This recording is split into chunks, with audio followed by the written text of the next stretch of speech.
We are coming to you live from Utah and from Syria. And this is my friend Grace. Actually, are you going by the name Nada now, or Grace, or both, or Grace Sacco? What's the name? I think grace always is there. It's all by the grace. It's all by the grace of God. So, yeah. So there is some mystical experience I had about the name Nada, which means in Arabic the morning dew. So I go for now with Nada Grace. So I use my Grace as my last name. Oh my gosh. Well, I just want to introduce everyone to Grace because Grace and I have known each other for years and we have had so much fun together. Initially, Grace and I were talking over Skype, I believe it was, at the beginning when you were in Syria and I was in, I think, probably Cincinnati. And I could even hear when the war was going on, I could even hear some of the explosives in the background. So we started off there. And then there was a time when Grace went to Dubai and lived with her brother. And we had some beautiful chats there as well. And then it was a big deal to immigrate to Canada. And that was a huge leap of faith. And then now you've got your Canadian residency, and yet you're on a healing mission going to Europe and then back to Syria, where you are now, and then off to Dubai. So thank you for coming on live. And I just am so grateful for you as a friend. You've been with me for a long time. We've known each other. Thank you so much, David. Like, thank you for visiting my dreams. You often visit my dreams, and it's so joyful. Like, I really feel this connection.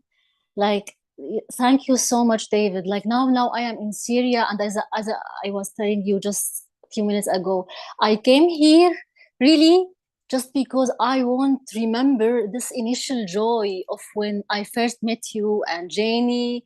It was all this journey. It's all coming back to me now. All this, like, the initial love. This is what in the Bible say.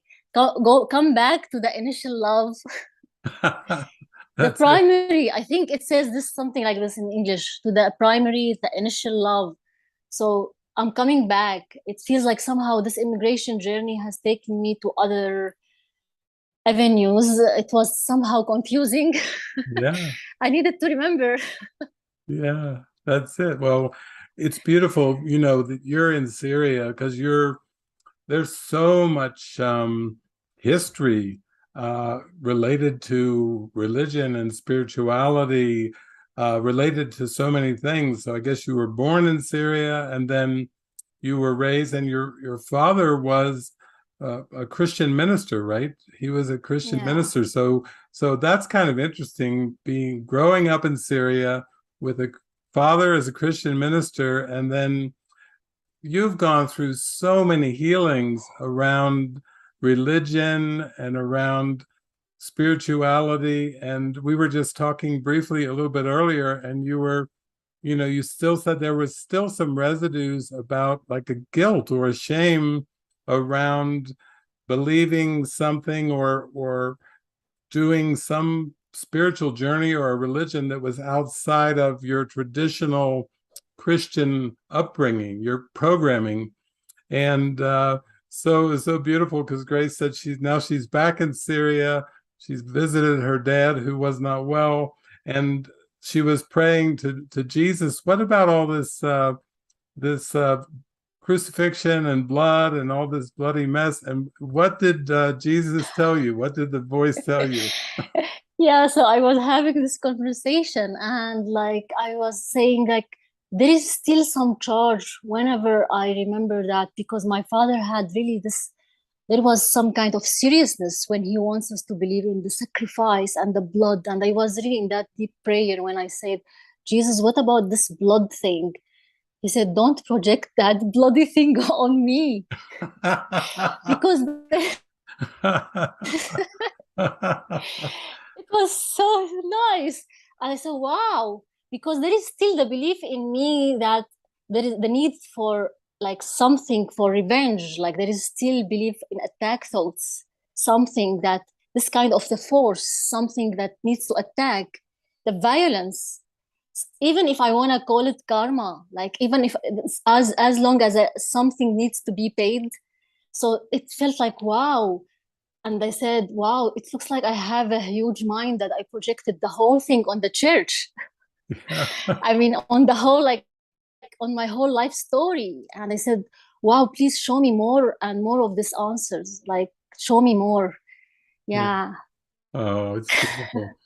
Well, I have to say, I have known you for years, and I always have appreciated that you just wear your heart on your sleeve. You are so authentic. You just learned more and more that we could have these heart-to-heart conversations and you could trust. And you just began to just open up and share all your thoughts, which I think is still really rare in this world in terms of the way this world is. You know, for somebody to develop trust quickly enough to be able to just pour it all out and lay it on the table, I would say that that really has accelerated your spiritual journey in an amazing way. And because when we would talk at any time of the day or night. Obviously, there was a big time difference between the United States and Syria. And then there was a lot going on and in your mind, and yet you were very open about everything.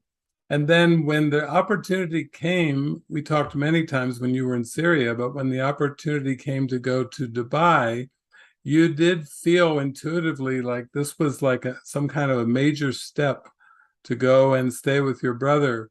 And I remember too when I took a trip from Sweden, from Stockholm. I stopped in Dubai, and there, and Grace met me at the airport. We set the world record for the longest hug in an airport because we just had been talking to each other for so long, and we really hadn't met in person. And Nina was there with me, who also was in Canada, was a dear friend of you when you arrived in Canada. But yeah, maybe you can just tell us, what was that first step? What did that really feel like for you, leaving Syria and being able to go to Dubai as a first step in like this amazing journey that you've had? What was that like for you? Hmm.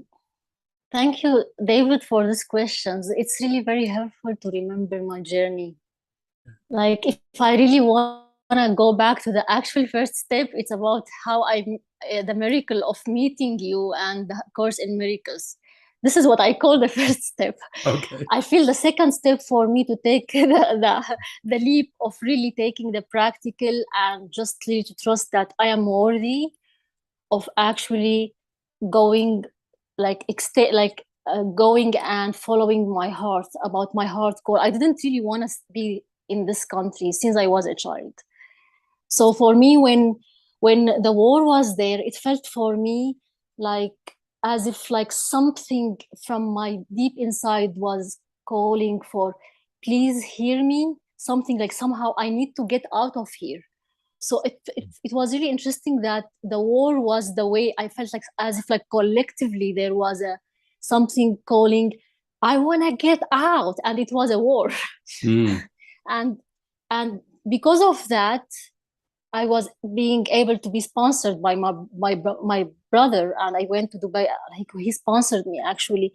That's why there was all this like releasing all that unworthiness, that I am finally worthy of having my prayer answered, because I could feel it was a part of my journey to just break from that belief in limitations, because there was a lot of belief in limitation, feeling stuck in this closed up society and the church community and this kind of conservative country. And I knew there is something I needed to express. And that's why maybe you remember whenever I would speak with anyone online, can you help me get out of here? Can you help me? I felt like I was obsessed. That's why when the answer was like, okay, it's time now, it's time to leave. It was, of course, after the war. It was in 2013, and the journey was like a kind of dangerous to go, just to leave, like to take the taxi from our home to the Damascus, then to the airport. And we were told that just be careful, like there are some kind of those, I think you call them the snipers, who just Snipers, shoot yes. people like randomly. So yeah, so they shoot the cars, and so we have to, like, we were told that the car has to be more faster than usual, like than usual, just because this is the way to avoid any random shooting. Yeah. So of course there was all that charge around. Okay, I want to leave from that dangerous place, that place that represent something limited. And there was a kind of releasing and healing and forgiving. I'm worthy. And with that, I said, okay, I knew I was gonna come back, but to come back with a way that I will forgive this place, Yeah. and see it differently, that it's in my mind. Yeah. So yeah. That's huge. Yeah. You've I really remember all come those full circle. emotions. Yeah, you went Yeah. full circle from I need to get out. And then we talked a while back where, you were in Spain and you were saying, I think I need to go back in. I need to clear everything up in my mind. It was mainly just for healing and forgiveness. I need to go back there. I need to go back to Dubai to visit my brother and clear everything there.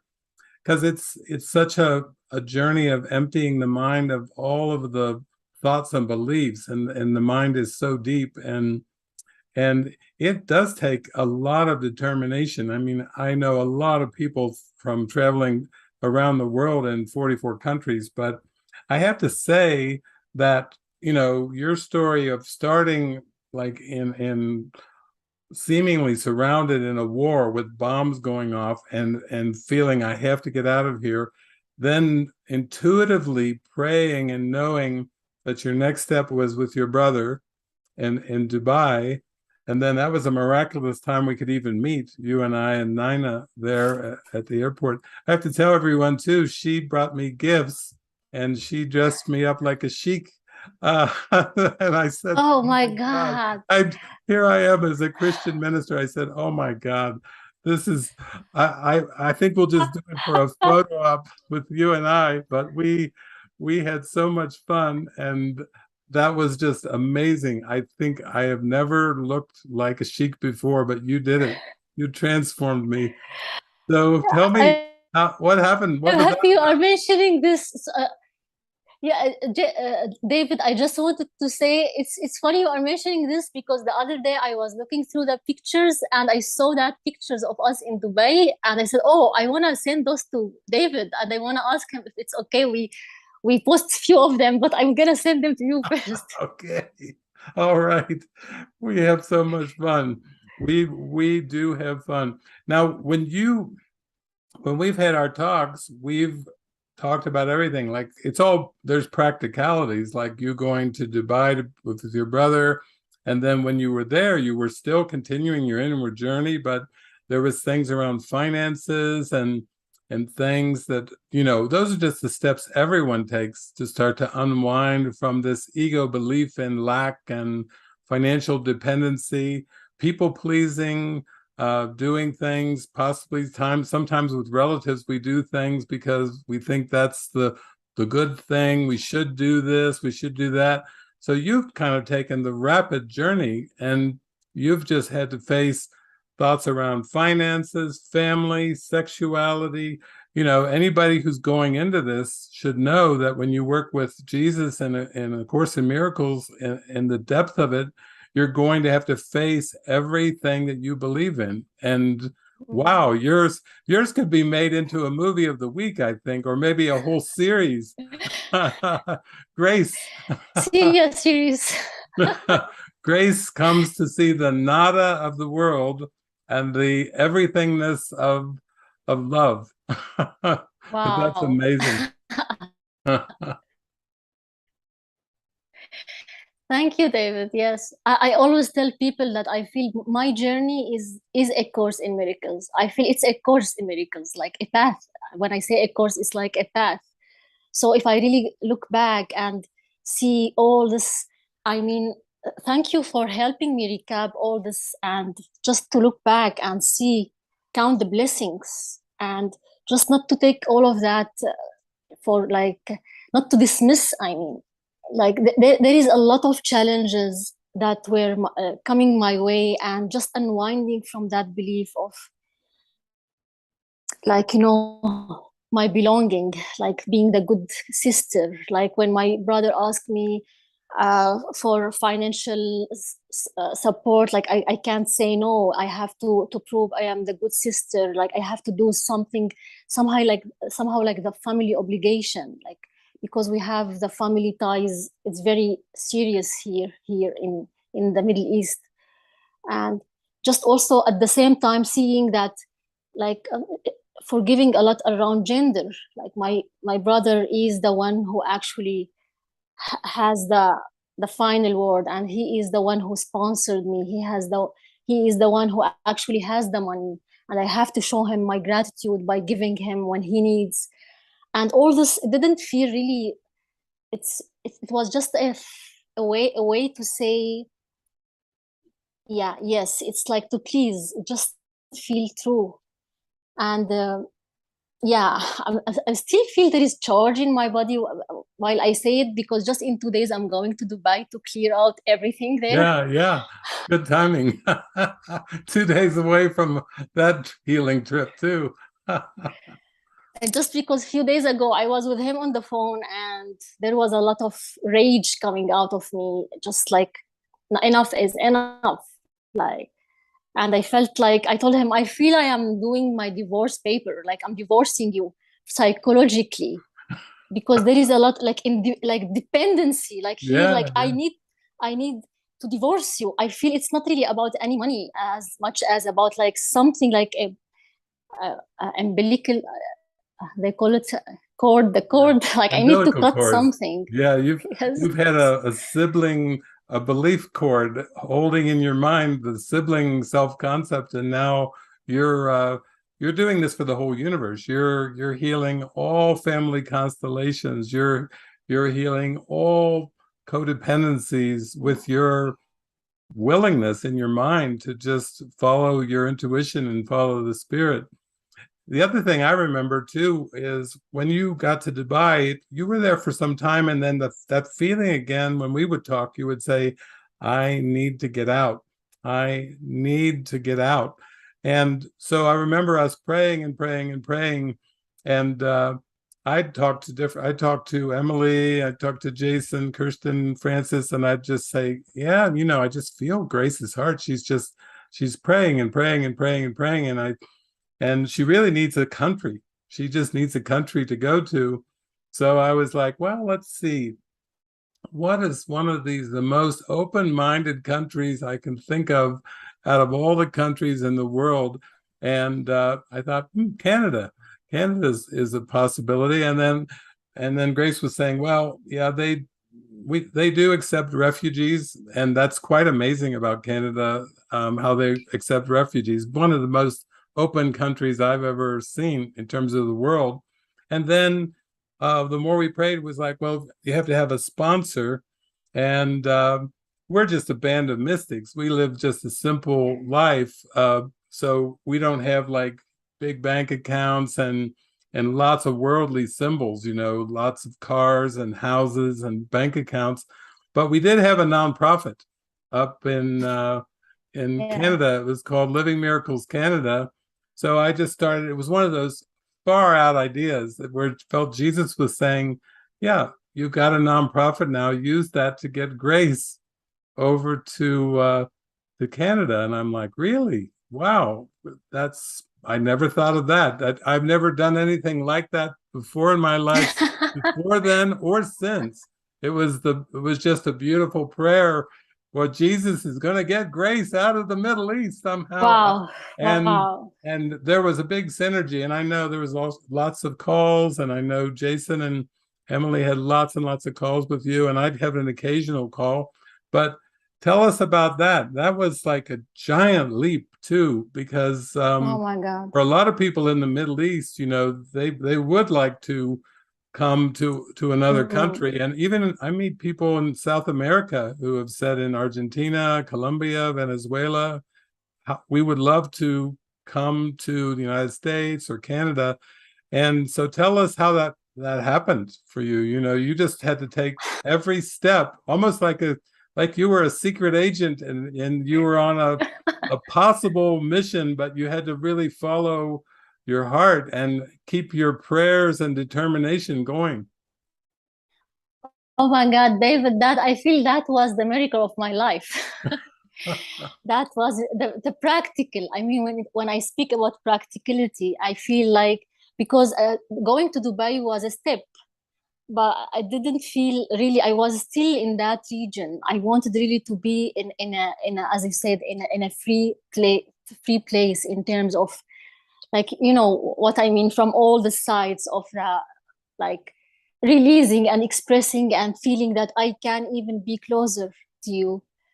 The thing is, I remember that night I was really in tears praying that I need to pray for please help, like just practically help me out of here. Again, like help me out of here. The same prayer I prayed in Syria, I prayed in Dubai. I spent the whole night. I said, this time I want really to ask for something practical again, because usually I only like pray for peace and love. But that night I spent the whole night, I need to get out of here. I need a miracle. And when I woke up, I saw a video on Facebook by someone posting that Justin Trudeau welcoming Syrian refugees. And I said, oh my God, it might be Canada. Then it was when I contacted you and you said, yeah. and and you called Jason right away. We were on the call when you called Jason, and Jason like he jumped like in with us and he said, oh, we are going to Canada, me and Emily, just in 1 month. And it might be very synchronistic that they will be there. I didn't even imagine actually that you have a place in Canada. I thought the best thing I thought is that I will go to, you will send me invitation to United States, then I will cross the borders to Canada. But I didn't believe that you can sponsor me to go to Canada. So when you said, yo, you have actually a non-profit in Canada, I said, what? And Jason, he said, nobody is there actually, but now me and Emily, we are going there next month. And this is what happened. They went to Canada just when we were speaking about that. They went the following month, it was in January. They went there, they worked on my application. We finished everything in 1 month. We sent out the application in February. Within 6 months, I was in Canada, which was like, and I received the permanent residence in the airport. Like they handed me the paper. It was like a miracle. Like I said, like it was really like, and I remember Jason, he told me, he said, we can't do this on our own. He said, it's very, like the process, the procedure, it's not something they have gone through before. He said, maybe you can help us to link us with someone like immigration office or something.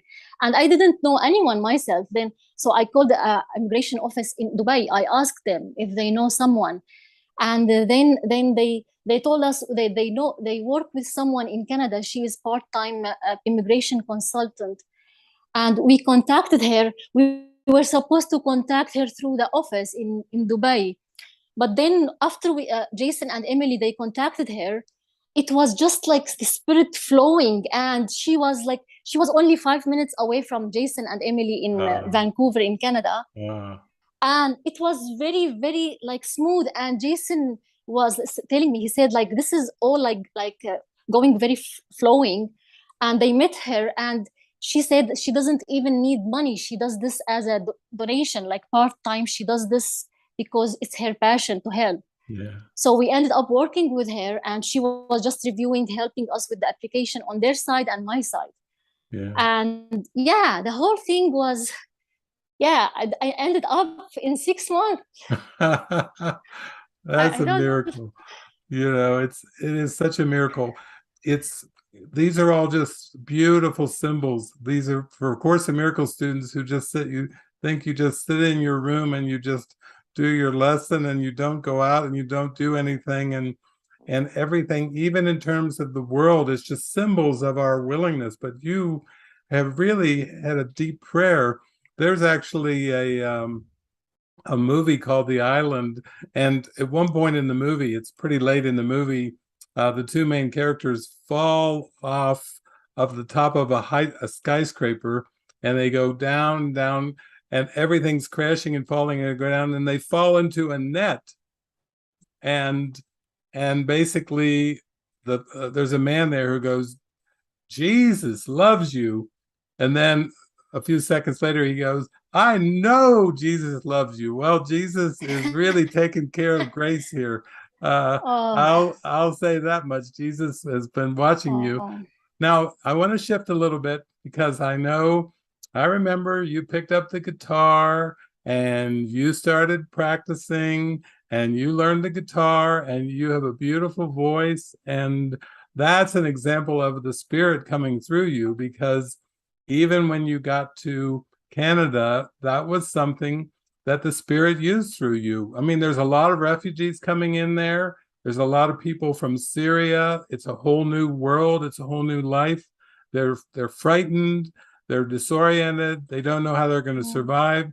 And you show up with your guitar and these beautiful love songs and songs that came through you. So tell me a little bit about the guitar and the songs. How did that get activated in you?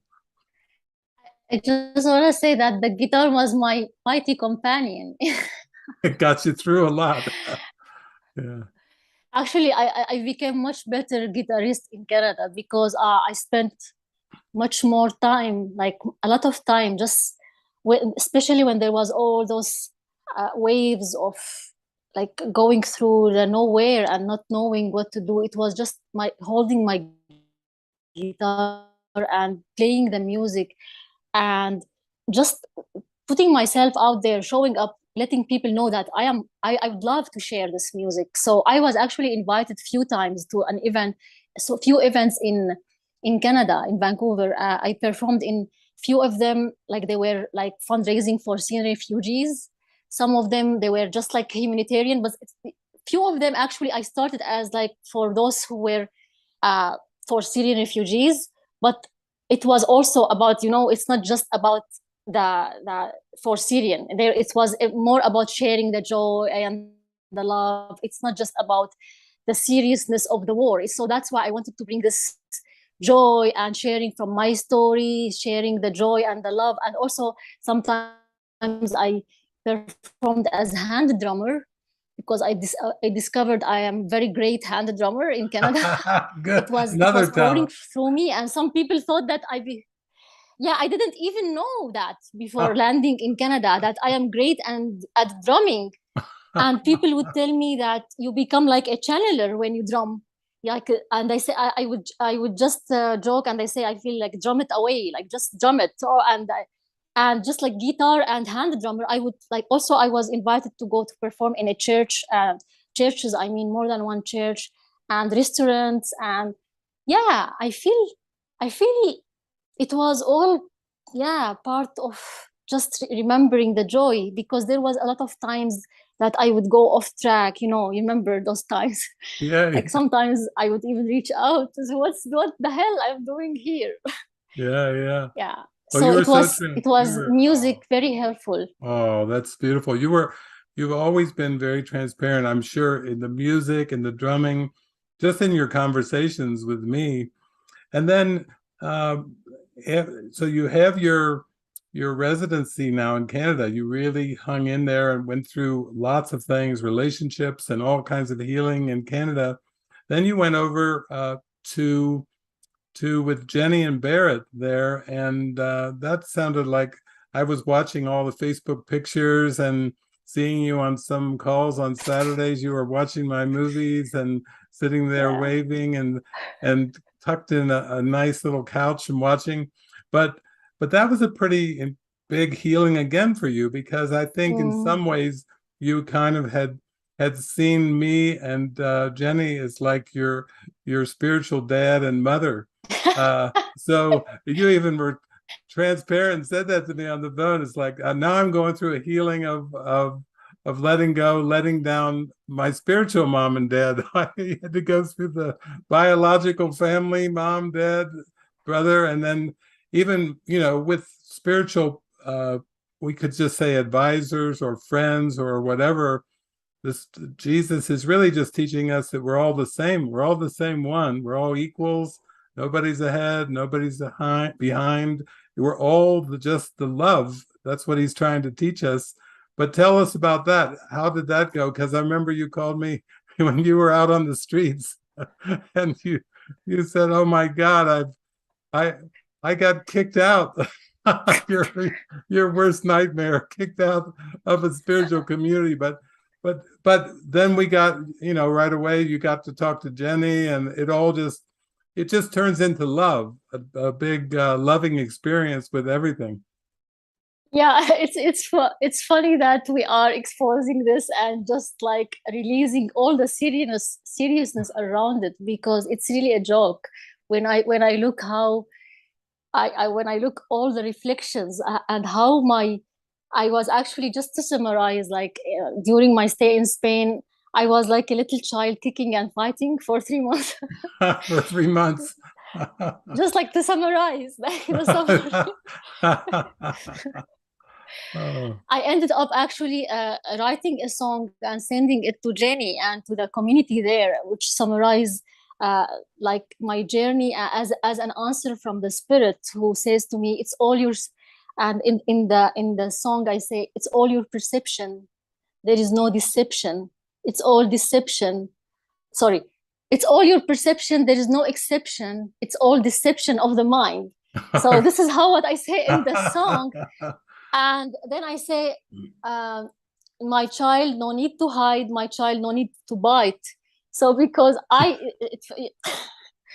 and I told Janie at one point, David told me this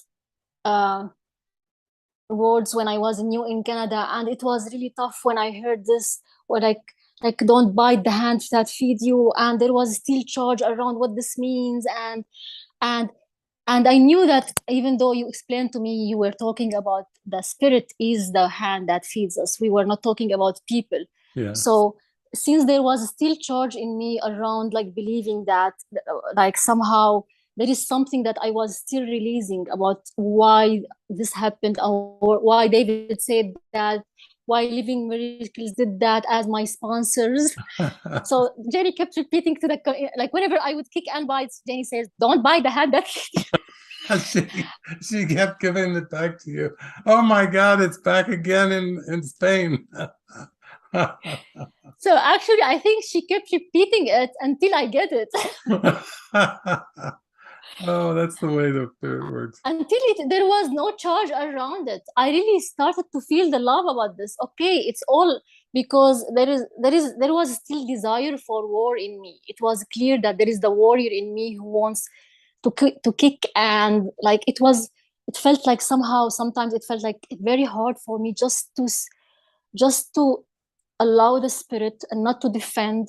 Yeah, oh my God, like yeah. And that's why at the end, by the end of the my stay, I had to leave Spain anyway, because I couldn't stay more than 3 months as a Canadian tourist.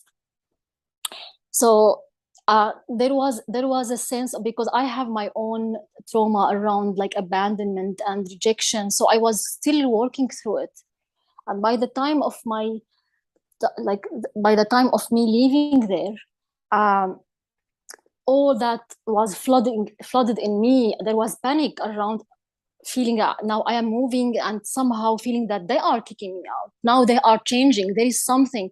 So it felt like I was conspiring to escape before I have to leave. So I wanted to leave before I leave.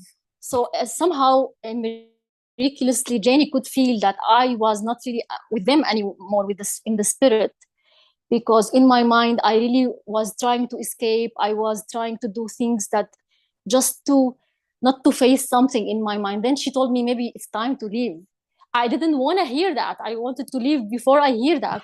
So it felt like I had also to face the belief in rejection.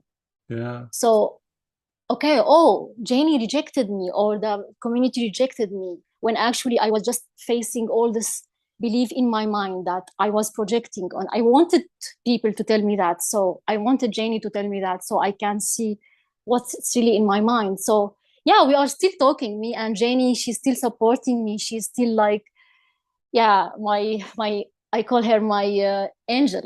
Yeah, yeah.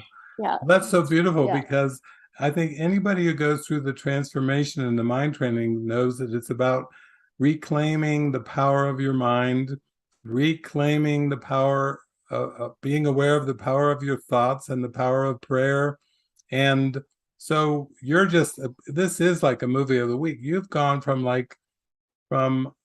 having this passion and this intensity in living in Syria. It's kind of like uh, you've kind of had this spiritual warrior kind of concept, and then Oh little by yeah. little, Jesus is using the passion that you have and the Oh prayer and the determination, and he's washing away everything. So now it's not a grace. oh You're yeah. morphing into not a grace. You know, Buddha had to become from Siddhartha to the Buddha.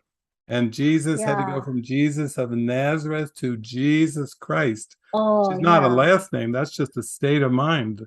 Christ is a state of Mm, mind of one with mm, God. I and the Father are one. So it's beautiful that your journey has all the passion and strength and determination that you need to go on this journey to God, but also you're getting softer. The worn edges mm. are going out. You know, you can see now that that was just when at the very end there in Spain, it was more like, no, don't, you can't tell me to leave. I'll leave first before you tell me to leave to prevent rejection. But in the end, it's you're just getting rinsed free of this betrayal, rejection, Yes. belief. Yeah, that's all that's really Mm-hmm. happening. Yeah. Yeah. It's not like a race. Who's gonna say go first? Right. Yeah, and thank you. Thank you, David. Like, yeah. Also, when you said something about the spiritual warrior, there is something. It's helpful to look at this fire. Like, I feel sometimes there is fire in me. It's good to see this as passion that I can use for the spirit, because sometimes I would feel like bombarded by doubts about why even I am staying there. Like what? Like I would even wonder. I tell like I expect Janie to kick. I expected her to kick me out way before. So, but whenever I tell her, I should leave. It's not my place here. She looks, she looks at me and she say, I see you. I see there is a potential here. So I know that she believed in me, and maybe that's why I wanted to try to fight more to see how far she would be. Like a teenager. You're like a teenager testing how far can I go? Yeah, but it's really funny to see all this beliefs surfacing to that. Like it was somehow I was dealing with a lot of shame to see all that teenager in me, which maybe because I never felt I expressed this in my life here in Syria. I was always feeling like restricted and constrained. Like Yeah. yeah, it's like something as if like I was like when there is the expression of like feeling inside the cage, like when the animal is inside the cage and suddenly they find someone who can they want just to fight someone, Yeah. and this the desire for fight, it just came flooding, and now I can see more. Okay, do I need to fight any like this, or can I just, as you said, I can use, like there is something about this passion that I can actually offer the spirit. Yeah. Yeah, this Yeah. fire. Yeah. I Yeah. think it's I think you've got so much light to shine and so much to give to the world. And of course, since we've talked for so many years, you've told me all your things with relationships and all the things and what you want and this, but it's been just so beautiful because I think it's just now after all this, after you go to Dubai and you have this forgiveness with your brother, then I think it's just that Jesus has been preparing with the Holy Spirit for all these years, just the right partner for you that he's Oh, got to be just the perfect partner for you, and knew that you had to go through all this just before you get partnered up in a way that will bring a huge yeah. blessing to the whole world, to the whole universe. And I think that's the thing, a holy relationship, it doesn't have a beginning and doesn't have an ending. It's a forever kind of relationship because there's so much love in the heart. But Jesus always knows what will he can bring to us that will really let us shine, that will bring all that equality out, that will bring all that strength and gentleness and respect and reverence. And now I think you've gone through so much healing through all these things that's I think the next thing coming for you is going to be some kind of a relationship, a partnership where you will flower and bloom and you send your fragrance out to the whole world because you've I done love the you, healing. David. I love you because I could really feel that there is all. Thank you for mentioning this. I love how you are progressing through this because I could feel there is that all this fear of intimacy, like underneath all of this, like fight and flight and all these things. There was all this fear of love. I could feel that this is ultimately, even when just getting closer to someone, all these things that can, and I know that all this, when I would share with you about even my confusion around my sexuality, like my sexual orientation and all these things, like questioning, like even I even feel I don't even need a label, like straight, bisexual, lesbian. I don't even want now to have these labels. Just okay, whatever opens my heart, Lord. Yeah. Whether it's man, women, I don't want to have the gender thing. And maybe I don't know, but when you mention that, I can feel my heart is opening. Maybe it's time. I'm ready. Yeah, Yeah. because like now at this age, like I am 43, and I have never allowed myself intimacy, not even a single relationship. I was always in this survival mode, just wanting to get out of Syria, then get out of Dubai, then going to Canada.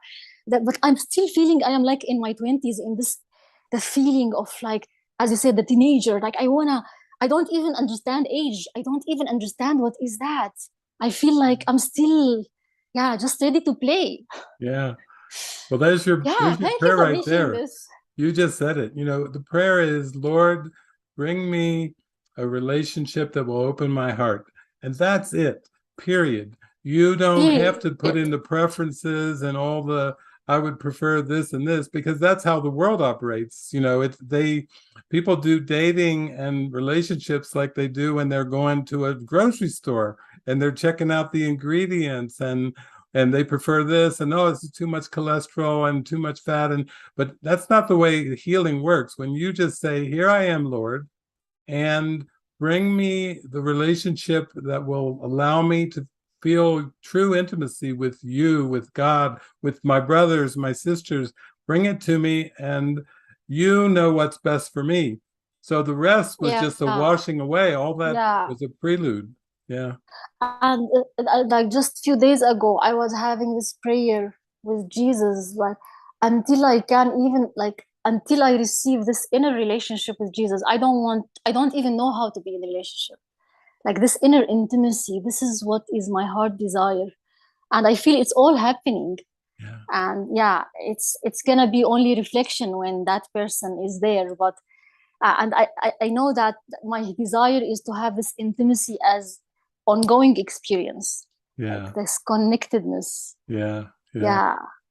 Yeah, yeah, yeah. Beautiful. It's beautiful. Well, thank you so much for coming on today. I know your light. I've always felt you had this huge light. And now today, we both joined together for the glory of God to shine our light for the whole universe. And hopefully, those who are watching or they watch the replay, they can feel the love here and the transparency and the heart-to-heart connection, because this is a holy relationship and this is what we have to offer for the whole world. So thank Yeah. you. Thank you so Thank much. you, David. I just want to say, David, thank you, thank you, thank you for extracting the joy and the love in me all the time. I love you so much. I Thank you love you for too. Thank you, for Grace. existing. Yes. Jesus, I think, is extracting us from this world. And so I got to play my part and you got to play your part too. Yes. Amen. Okay. Thank you. Many blessings.